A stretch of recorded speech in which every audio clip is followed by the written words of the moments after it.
Nama saya Anissa Zulfanti Anwar, NIM 20020110322. Perkenalkan, nama saya Ira Dwi Setianingsih, NIM 2002010323. Perkenalkan, nama saya Safira Ananda Mustikasari, NIM 20020101324. Nama saya Zahra Landa Prevadita, NIM 200110325.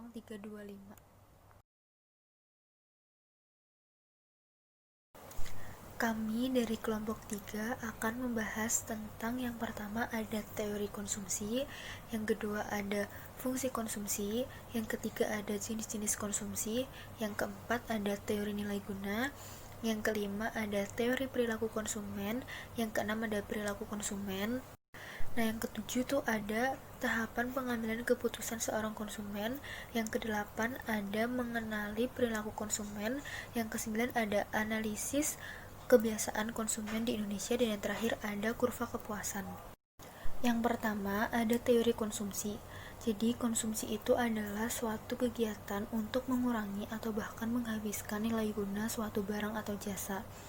Nah, tapi barang dan jasa yang digunakan dalam proses produksi itu tidak termasuk konsumsi. Kenapa? Karena barang dan jasa dalam proses produksi itu tidak digunakan untuk memenuhi kebutuhan hidup manusia. Nah, barang dan jasa dalam proses produksi ini tuh untuk memproduksi barang lain, jadi tidak termasuk dalam konsumsi. Nah, teman-teman, tindakan konsumsi ini dilakukan setiap hari dan oleh siapapun. Tujuannya adalah untuk memperoleh kepuasan setinggi-tingginya dan mencapai tingkat kemakmuran. Tingkat kemakmuran di sini dalam arti terpenuhi berbagai macam kebutuhan seperti kebutuhan primer maupun kebutuhan sekunder. Nah, yang kedua di sini ada fungsi konsumsi. Jadi, teman-teman, fungsi konsumsi ini adalah satu kurva yang menggambarkan sifat hubungan di antara tingkat konsumsi rumah tangga dalam perekonomian dengan pendapatan nasional atau disposable income dalam perekonomian tersebut. Jadi, disposable income sendiri itu adalah hasil pengurangan antara pendapatan pribadi dengan pajak langsung. Nah, yang dimaksud dengan pajak langsung di sini adalah bisa kayak pajak bumi dan bangunan, pajak kendaraan bermotor, dan lain sebagainya. Disposable income ini bisa juga diartikan sebagai jumlah pendapatan yang bisa digunakan untuk ditabung dan membiayai kehidupan sehari-hari. Seperti yang dapat kita lihat dari gambar di samping, fungsi konsumsi dapat dinyatakan dalam bersamaan C sama dengan A plus BY, di mana C adalah tingkat konsumsi, A adalah konsumsi rumah tangga di mana pendapatan nasional itu 0, B itu adalah kecenderungan konsumsi marginal. Nah, jadi kecenderungan konsumsi marginal itu adalah merupakan bagian dari disposable income tambahan yang digunakan konsumen untuk membeli barang dan jasa, dan yang Y itu adalah tingkat pendapatan nasional. Dari rumusan ini, maka dapat diketahui bahwa besarnya konsumsi sangat dipengaruhi oleh besarnya pendapatan. Nah, yang ketiga ini ada jenis-jenis konsumsi. Jenis-jenis konsumsi itu ada 3, diantaranya adalah konsumsi pokok, konsumsi sekunder, dan konsumsi barang-barang mewah. Yang pertama ini ada konsumsi pokok. Jadi konsumsi pokok ini sama aja kayak konsumsi primer, yang dimana konsumsi ini tuh harus dimiliki oleh seseorang. Jadi konsumsi ini tuh contohnya kayak makanan, terus pakaian, dan perumahan. Yang kedua ada kebutuhan sekunder.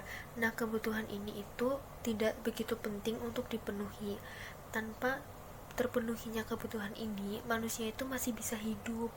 Jadi kebutuhan ini tuh ada karena kebutuhan pokok itu sudah terpenuhi. Contoh dari kebutuhan sekunder ini adalah meja, kursi, radio, televisi, buku-buku bacaan, dan lain sebagainya. Yang terakhir ada konsumsi barang-barang mewah. Jadi konsumsi barang-barang mewah ini terpenuhi apabila konsumsi pokok dan konsumsi sekunder ini sudah terpenuhi. Seseorang akan membutuhkan atau memerlukan barang-barang mewah seperti mobil, berlian, atau barang elektronik jika seseorang ini memiliki kelebihan yang maksimal. Teori nilai guna dapat digolongkan menjadi dua macam, yaitu 1. Teori nilai guna total atau total utility. Nilai guna total merupakan jumlah seluruh kepuasan yang diperoleh oleh konsumen dalam mengonsumsi sejumlah barang tertentu. 2. Nilai guna marginal atau marginal utility. Nilai guna marginal merupakan pertambahan atau pengurangan kepuasan konsumen sebagai akibat dari pertambahan atau pengurangan penggunaan satu unit barang tertentu. Nilai guna marginal atau marginal utility hanya berlaku dengan beberapa asumsi berikut ini. A. Nilai guna dapat diukur. B.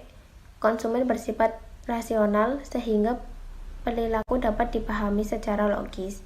C. Konsumen bertujuan untuk memaksimumkan utilitasnya, bukan untuk sekedar senang-senang.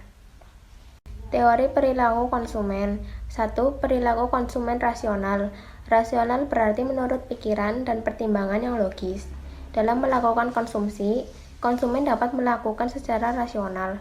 Kegiatan konsumsi yang dilakukan tersebut dapat dikatakan rasional apabila 1. Konsumen memilih barang berdasarkan kebutuhan. 2. Barang yang dipilih konsumen diberikan kegunaan optimal bagi konsumen. 3. Konsumen memilih barang yang mutunya terjamin. 2. Perilaku konsumen irasional. Irasional berarti tidak berdasarkan akal atau penalaran yang sehat. Ternyata, dalam melakukan kegiatan konsumsi, konsumen juga dapat bertindak irasional. Sebuah kegiatan konsumsi yang dapat dikatakan irasional apabila 1. Konsumen sangat cepat tertarik dengan iklan dan promosi di media cetak maupun elektronik. 2. Konsumen memilih barang-barang bermerek atau branded yang sudah dikenal luas. 3. Konsumen memilih barang bukan berdasarkan kebutuhan, melainkan gengsi atau prestis. Jadi, perilaku rasional adalah perilaku konsumsi yang dilakukan berdasarkan akal sehat, dan perilaku irasional adalah perilaku konsumsi yang dilakukan dengan tidak berdasarkan pertimbangan yang baik. Perilaku konsumen. Perilaku konsumen adalah proses dan aktivitas ketika seseorang berhubungan dengan pencarian, pemilihan, pembelian, penggunaan, serta pengevaluasian produk dan jasa demi memenuhi kebutuhan dan keinginan. Perilaku konsumen merupakan hal-hal yang mendasari konsumen untuk membuat keputusan pembelian. Beberapa definisi perilaku konsumen menurut para ahli. Menurut Angel, Blackwell, dan Miniard, perilaku konsumen adalah tindakan-tindakan produk dan jasa, termasuk di dalamnya adalah proses keputusan yang mengawali serta mengikuti tindakan pembelian tersebut. Menurut The American Marketing Association, perilaku konsumen adalah proses membagai interaksi dinamis dari pengaruh dan kesadaran perilaku dan lingkungan di mana seseorang melakukan pertukaran aspek kehidupannya. Menurut Mowen, perilaku konsumen adalah aktivitas ketika seseorang mendapatkan, mengkonsumsi, dan membuang barang atau jasa pada saat proses pembelian. Tahapan pengambilan keputusan seorang konsumen. Berikut beberapa tahapan pengambilan keputusan seorang konsumen. Yang pertama, pengenalan masalah.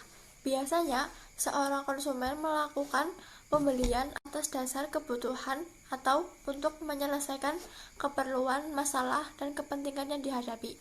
Yang kedua, pencarian informasi. Dalam pencarian sumber atau informasi, seorang dapat melakukannya dari diri sendiri maupun dari orang lain, seperti masukan, sharing pengalaman, dan lain sebagainya. Yang ketiga, mengevaluasi alternatif.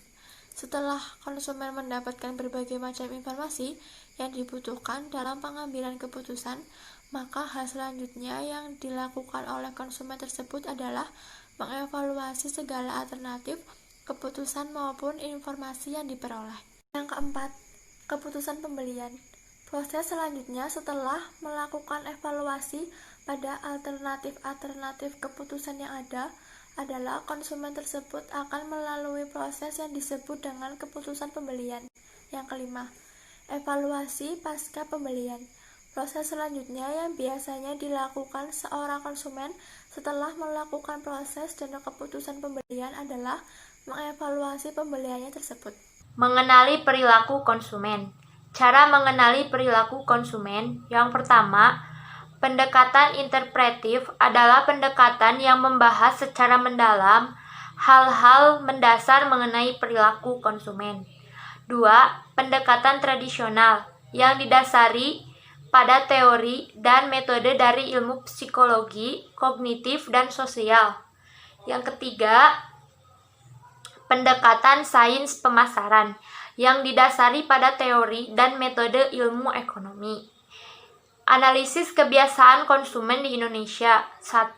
Mulut ke mulut. 2. Perbedaan persepsi individu, yaitu cita rasa antar generasi itu berbeda. 3. Sosiokultural adalah letak suatu wilayah atau negara berdasarkan keadaan sosial dan budaya daerah sekelilingnya. Kurva kepuasan adalah suatu kurva yang menggambarkan gabungan barang-barang yang akan memberikan kepuasan yang sama besarnya.